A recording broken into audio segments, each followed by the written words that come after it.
In today's video, I'm going to teach you how to delete files and folders in OneDrive. Managing your digital space can sometimes feel overwhelming, but with the right approach, it doesn't have to be. So let's dive right into this simple process and keep your OneDrive tidy and space efficient. First, you'll want to start by logging into your Microsoft account. This is your gateway to accessing OneDrive and all the files you have stored in the cloud.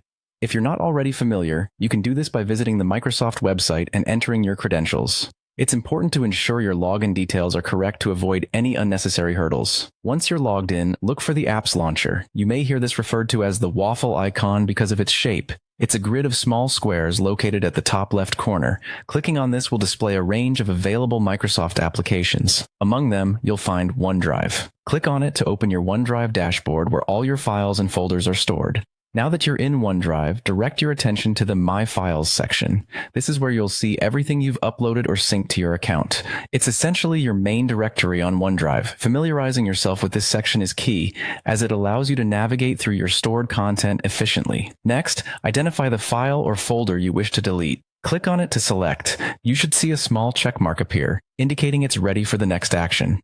If you're managing a lot of files, use the search bar to quickly locate the specific item you're looking for.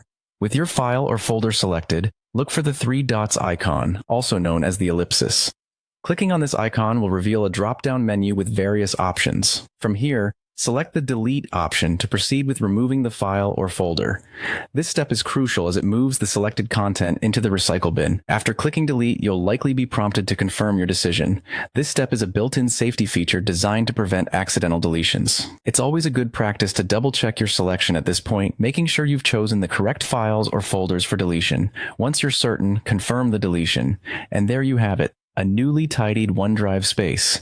Remember, even after deletion, files will remain in the recycle bin for some time, giving you an opportunity to recover them if needed. Regular maintenance of your cloud storage can enhance efficiency and free up valuable space, so it's worth incorporating these steps into a routine. Thanks for following along, and happy organizing.